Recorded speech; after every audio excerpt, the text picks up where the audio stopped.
Kelanchal times, हर खबर पर हमारी नजर।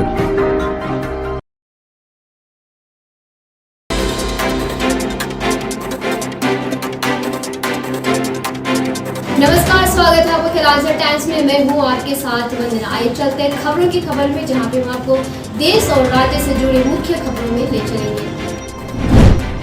बढ़ते हैं नेशनल खबर की ओर। ईसीआई के फैसले के खिलाफ ममता का धरना शुरू। आयोग ने टीएमसी सुप्रीमो के बाद राहुल सिन्हा पर लगाया बैन।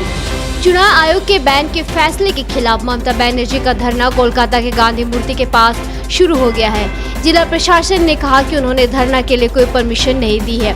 बता दें कि ममता बनर्जी ने चंडीतला की एक रैली में मुस्लिम से एकजुट होकर वोट करने की अपील की थी, जिसके बाद आयोग ने बैन करने का फैसला लिया है। ममता बनर्जी ही नहीं, अमित शाह, योगी और मायावती पर भी चुनाव आयोग ने लगाई थी रोक।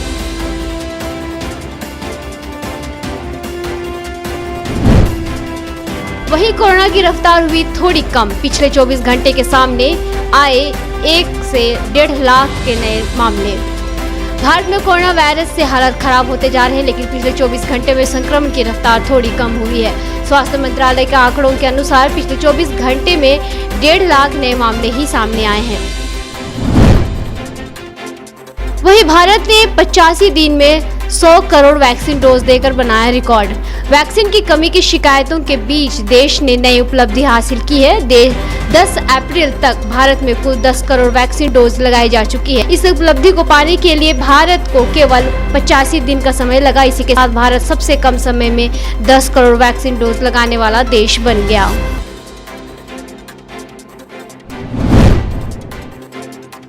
आगे बढ़ते हैं झारखंड की खबर की ओर। देश में पहली बार CIP में लगाई गई fMRI मशीन बताएगी आपका ब्रेन कैसा काम कर रहा है।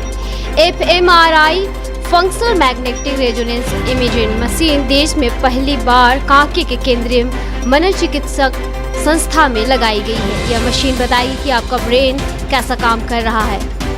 fMRI रक्त प्रवाह के कारण होने वाले परिवर्तनों का पता लगाने के लिए मस्तिष्क के गतिविधियों को मापता है। डॉक्टर दास ने बताया कि किसी व्यक्ति को ब्रेन एक ट्रांसफार्मर के रूप में काम करता है, जहां आपके बोलने, सोचने, सुनने, काम करने, चलने आदि के लिए इशारा किया जाता है। यह मशीन इस इशारे के भविष्य की स्थिति का भी आंकलन करेगी। वहीं झारखंड में आज कोरोना से 19 मौतें, 2366 पॉजिटिव केस।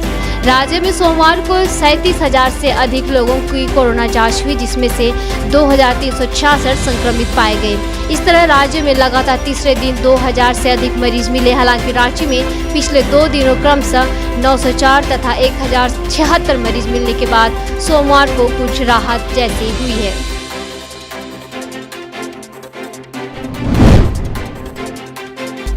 वहीं अंतिम संस्कार के लिए इंतजार। बेटा बोला 40 घंटे में भी नहीं दे पाया पिता को अंतिम संस्कार। झारखंड की राजधानी रांची में कोरोना वायरस के मामले तेजी से बढ़ रहे हैं और पिछले 10 दिनों में वहां 36 लोगों की मौत हो गई है। इसके बाद शमशान घाट और कब्रिस्तान पर लोगों की लंबी लाइनें लगी हुई हैं। देश के कई इलाकों में हालात इतने खराब हो गए कि अस्पतालों में भर्ती के साथ साथ शमशान घाट और कब्रिस्तान में वेटिंग की लंबी लाइनें लग रही है। अपने परिवार वालों के अंतिम संस्कार के लिए लोगों को काफी परेशानी का सामना करना पड़ रहा है। नहीं रहे JMM के founder member Simon Marandi. Kolkata में ली आखिरी सांस। 5 बार विधायक और 2 बार रहे सांसद। झारखंड मुक्ति मोर्चा के संस्थापक सदस्य साइमन मरांडी का निधन हो गया है। कोलकाता के एक निजी अस्पताल में सोमवार देर रात उन्होंने आखिरी सांसें ली।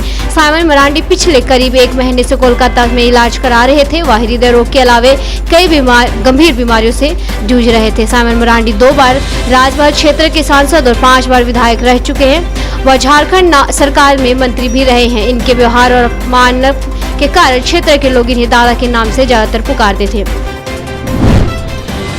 वहीं मधुपुर उपचुनाव में महागठबंधन लगाएगी जीत की हैट्रिक। गिरिडीह में बोले बसंत सोरेन।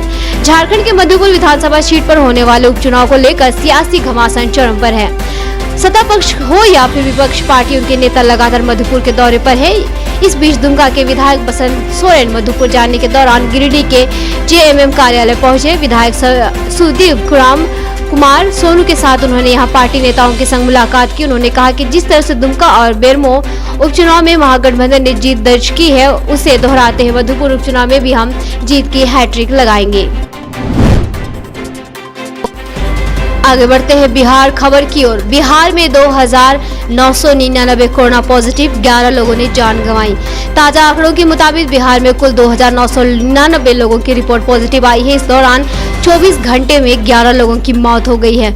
पटना में सबसे ज्यादा 1196 मरीजों की पहचान हुई है। वहीं दानापुर में आमने सामने हुई सेना के जवान और ग्रामीणों की भीड़। पटना में से सटे दानापुर आर्मी छावनी के पास सोमवार को सेना के जवान और ग्रामीण आमने सामने हो गए। इस दौरान दोनों तरफ से जमकर बहस हुई। दरअसल मामला इलाके के लोदीपुर चांद माली पर सेना के कब्जे का है। सोमवार को जब सेना के जवानों ने यहां गेट लगाना शुरू किया तो ग्रामीणों की भीड़ इकट्ठा हो गई। इसके बाद दूसरी तरफ से ग्रामीण भी अपना खड़ी करने लगे। खबर मिलने के जाने तक मामला तूल पकड़ता देख बीआरसी के कमांडिंग ऑफिसर भी मौके पर पहुंच गए थे। वहीं आप बिहार में मंत्री हो या संतरी, रहिए होशियार, आप साइबर अपराधियों के टारगेट पर है मिनिस्ट्री। बिहार के मंत्री है तो क्या, साइबर अपराधियों से बचकर ही रहिए, क्योंकि इनके लिए तो सावधान 22 पसेरी शिकार करने के लिए किसी का भी निशाना लगा सकते हैं। साइबर अपराधियों ने गोपालगंज के सदर विधायक और बिहार सरकार में सहकारिता मंत्री सुभाष सिंह का फेसबुक प्रोफाइल को हैक कर लिया है। इस आईडी पर क्लोन बनाकर फ्रेंड लिस्ट में जुड़े लोगों को फ्रेंड रिक्वेस्ट सेंड किया जा रहा है। बाद में साइबर अपराधी फ्रेंड रिक्वेस्ट एक्सेप्ट करते ही उनसे फ्रेंड लिस्ट से जुड़े लोगों से हजारों रुपए की मांग कर रहे हैं।